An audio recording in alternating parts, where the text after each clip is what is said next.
नमस्कार विद्यार्थियों। आज हम प्रथम प्रश्न पत्र फाइनेंशियल मैनेजमेंट के अंतर्गत मैनेजमेंट ऑफ वर्किंग कैपिटल यानी कार्यशील पूंजी का प्रबंध अध्ययन करेंगे और ये क्या है, इसके किस प्रकार के अलग अलग कंसेप्ट्स हैं और इसके जो हैं क्या होती है, इसकी डेफिनेशन, एक इंट्रोडक्टरी पार्ट के बारे में आज हम इसकी चर्चा करेंगे। देखिए विद्यार्थियों, किसी भी व्यवसाय में जो सर्वाधिक महत्वपूर्ण भूमिका होती है सफलता में, वो पूंजी की होती है। जैसा कि आप जानते हैं, बिना पूंजी के किसी भी व्यवसाय को न तो प्रारंभ किया जा सकता है और न ही उसे जो है भविष्य में लगातार संचालित किया जा सकता है। ऐसी स्थिति में पूंजी के अभाव में व्यवसाय की कल्पना करना भी जो है वो नामुमकिन है।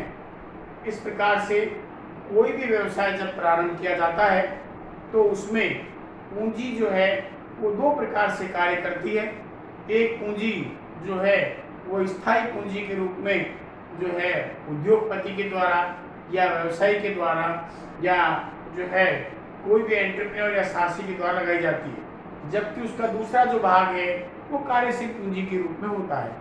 दोनों का अपना अपना अलग महत्व होता है। स्थायी पूंजी वो पूंजी होती है जिसे मशीनरी, भवन, बिल्डिंग, इन पर व्यय किया जाता है, जो स्थायी प्रकृति के जिनका लाभ लंबे समय तक मिलता है। जबकि कार्यशील पूंजी वो पूंजी होती है जिसे जो है एक रूटीन वर्क के लिए, दैनिक व्यवसाय के संचालन के लिए जो है जिनका प्रयोग किया जाता है।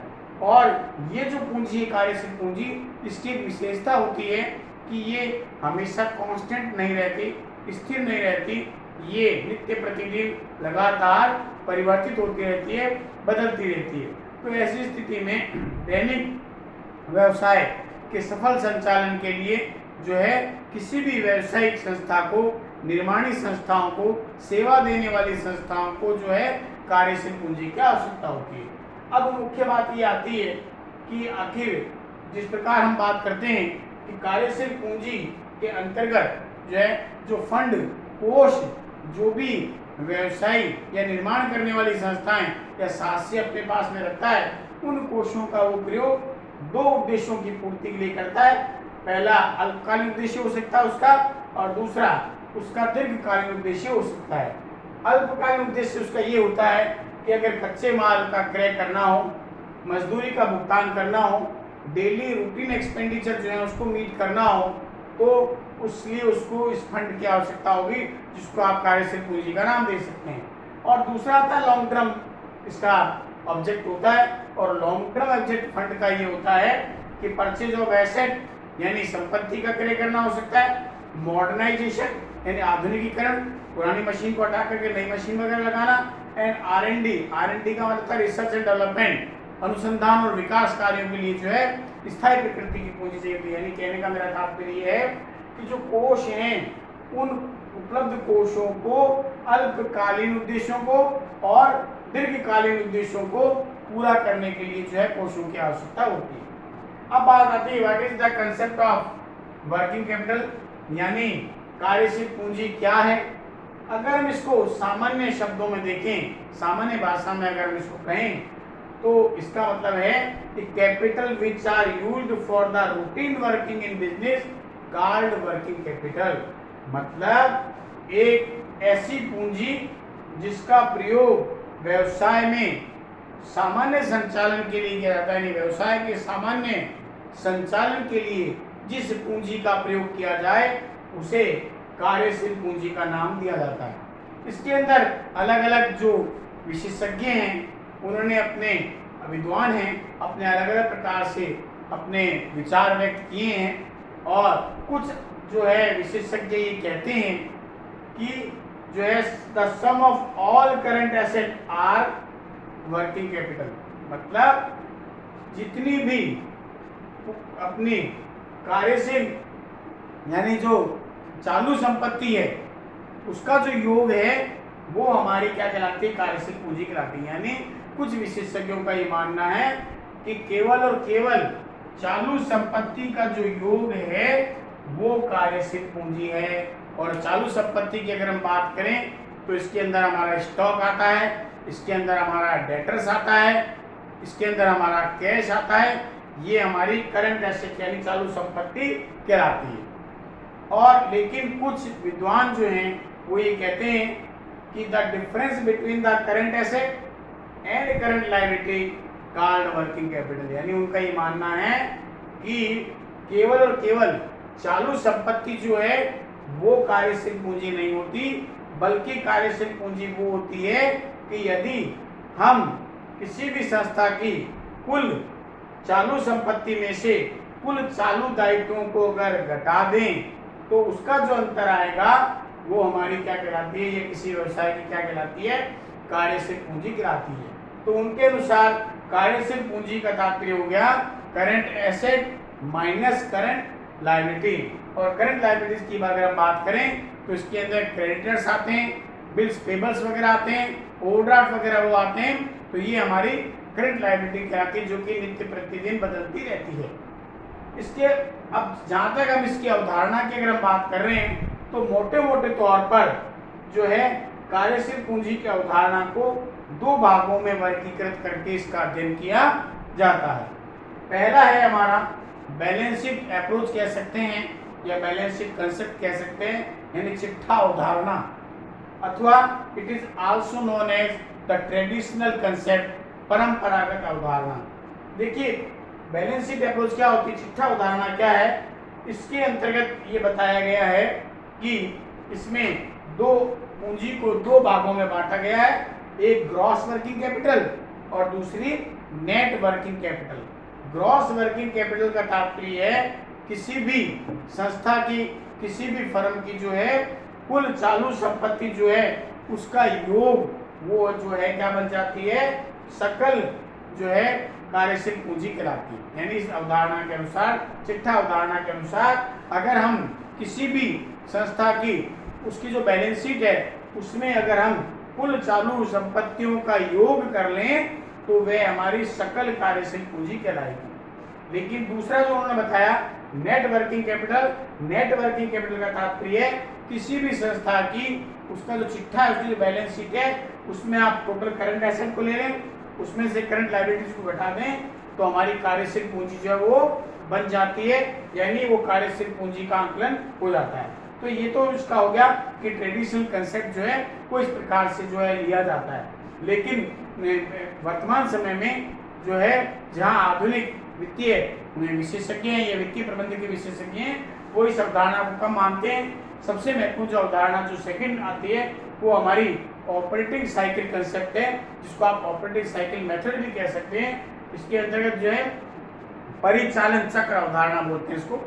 इस परिचालन चक्र अवधारणा का तात्पर्य ये होता है कि जो भी एक साइकिल जो चलता है, साइकिल का तात्पर्य है कि रॉ मटेरियल से लेकर के वापस कैश तक जो साइकिल चलता है उसको कैश में कन्वर्ट होने में कितना समय लगता है। फॉर एग्जांपल अगर कोई मैन्युफैक्चरिंग इंडस्ट्री है और अगर वो अपनी वस्तु का निर्माण करती है तो सबसे पहले उसे रॉ मटेरियल लाना पड़ेगा, रॉ मटेरियल को वर्क इन प्रोग्रेस में कन्वर्ट करना पड़ेगा, वर्क इन प्रोग्रेस फिर फिनिश गुड्स में कन्वर्ट हो जाएगा, फिनिश गुड्स के बाद में वो सेल्स बन जाएगी, सेल्स के बाद में वो डेटर्स या बीआर बन जाएंगे। यानी अगर माल उधार पर दिया गया है तो निश्चित तौर पर बिल लिखना पड़ेगा।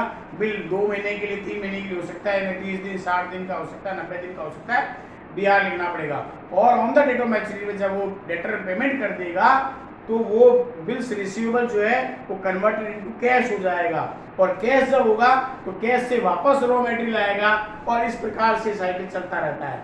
तो इसका तात्पर्य है कि परिचालन चक्र अवधि या परिचालन जो है चक्र की जो अवधारणा है इसमें कार्यशील पूंजी को अलग प्रकार से डिफाइन किया गया है, और उसमें ये कहा गया है कि working capital is the liquid part of the total asset which are required in general operating cycle. यानी इसका मतलब है कार्यशील पूंजी जो क्या है वो कुल जो पूंजी है उसका एक लिक्विड पार्ट है, उसका वह तरल भाग है जिसकी जो है सामान्य परिचालन चक्र में आवश्यकता होती है। यानी साइकिल में, एक ऑपरेटिंग साइकिल में उसकी आवश्यकता होती है। जैसा कि आप जानते हैं, व्यापार अधिकांशतः जो है वो उधार पर चलता है, और ऐसी स्थिति में अलग अलग प्रकार की परिस्थितियां हैं। अगर कोई मैन्युफैक्चरिंग इंडस्ट्रीज है, रॉ मटेरियल अगर वो क्रय कर रही है, तो उसको भी कुछ अवधि के लिए उधार माल मिलता है, इसलिए उसके पास में फंड की उतने दिन क्या रहती है, सेविंग रहती है। लेकिन जब वो माल को बना करके बेचता है, तो उसके डेटर्स जो हैं वो उत्पन्न हो जाते हैं। इसलिए उत्पन्न हो जाते हैं क्योंकि उसको भी माल आगे उधार देना पड़ता है। तो इन सबका सामंजस्य बनाते हुए, यानी कहने का तात्पर्य है कि रॉ मटेरियल से लेकर के कैश तक जो है कितना समय लगता है उस पूंजी को, उस साइकिल कितने दिन में चलता है, वो साइकिल जो है निर्धारित करता है कि किसी भी एक फर्म को कितनी कार्यशील पूंजी की आवश्यकता होगी। तो यहाँ जिस तरह से डिफाइन किया गया है कि कुल पूंजी जो है उसका जो लिक्विड पार्ट है, टोटल वर्किंग कैपिटल का मतलब है कुल पूंजी का वह लिक्विड पार्ट, वह तरल जो भाग जिसकी सामान्य परिचालन चक्र में आवश्यकता पड़ती है, उसे कार्यशील पूंजी का नाम दिया गया है। अगर हम कार्यशील पूंजी को अगर बात करें तो उसको अलग अलग प्रकार से डिफाइन किया जाता है कि मैन्युफैक्चरिंग जो है इंडस्ट्री में कार्यशील पूंजी को किस प्रकार से डिफाइन किया जाएगा, उसका साइकिल क्या होगा, उसका ऑपरेटिंग साइकिल क्या होगा। अगर एक बिजनेस फर्म के पॉइंट ऑफ व्यू से देखें तो उसका एक जो है आपका ऑपरेटिंग साइकिल क्या होगा, और अगर एक सर्विस प्रोवाइडिंग इंस्टीट्यूशन है तो उसका जो है वह ऑपरेटिंग साइकिल क्या होगा। अगर हम सबसे पहले मैन्युफैक्चरिंग यूनिट्स का देखें, यानी वो संस्था जो माल का निर्माण करती है और निर्माण करने के बाद में वो अपने आगे फर्मों को या अन्य संस्थाओं को, अन्य व्यक्तियों को, अन्य व्यापारियों को विक्रय करती है, तो उसका जो साइकिल चलेगा वो यहाँ से चलता है। Number 1 raw material converted into work in progress. Work in progress का मतलब जो माल बना नहीं है, पूरा प्रोसेसिंग में चल रहा है, क्योंकि बड़ी निर्माणी संस्थाएं जो होती है उसमें प्रोसेस टेक्निक अडॉप्ट किया जाता है, जिसको प्रोसेसिंग कहते हैं। यानी एक प्रोसेस से दूसरी से तीसरी, तो सीधा ही ऐसा नहीं होता कि रॉ मटेरियल से सीधा फिनिश गुड बन गया, बल्कि बीच में वर्क इन प्रोग्रेस भी आता है, और उसके बाद में वर्क इन प्रोग्रेस जब कन्वर्टेड इनटू फिनिश गुड्स होता है, यानी माल बनकर तैयार हो गया, तो बने हुए माल को अगला जो स्टेप आता है वो सेल्स के रूप में आता है, यानी उसको विक्रय किया जाता है। और जैसा कि मैंने आपको बताया था, इस प्रतिस्पर्धी युग में जो है माल का जब विक्रय किया जाता है तो उधार पर होता है, तो सेल्स कन्वर्टेड इनटू बीआर, यानी डेटर्स के रूप में जो है कन्वर्ट हो जाती है। जो सेल बेची है यानी डेटर्स बन जाते हैं उस कंपनी के देनदार बन जाते हैं, जो उससे एक नियत अवधि के बाद, एक निश्चित समय के बाद उस माल का भुगतान करेंगे। और जब वो भुगतान कर देंगे, उन्होंने डेट ऑफ मैच्योरिटी पे अगर भी लिखा गया है, तो उसके पास कैश आ जाएगी। कैश वापस, उस कैश का उपयोग अगर रॉ मटेरियल रूप में किया जाए, तो इस प्रकार से पूरा ये ऑपरेटिंग साइकिल जो है वो मैन्युफैक्चरिंग इंडस्ट्रीज के रूप में होगा।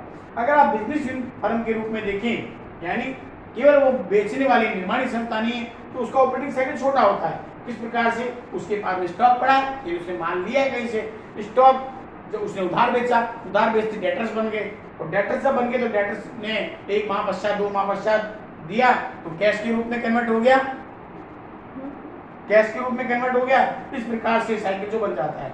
अगर हम सर्विस प्रोवाइडिंग इंस्टीट्यूशन के रूप में देखें, तो इसका जो है ऑपरेटिंग साइकिल बहुत छोटा होता है।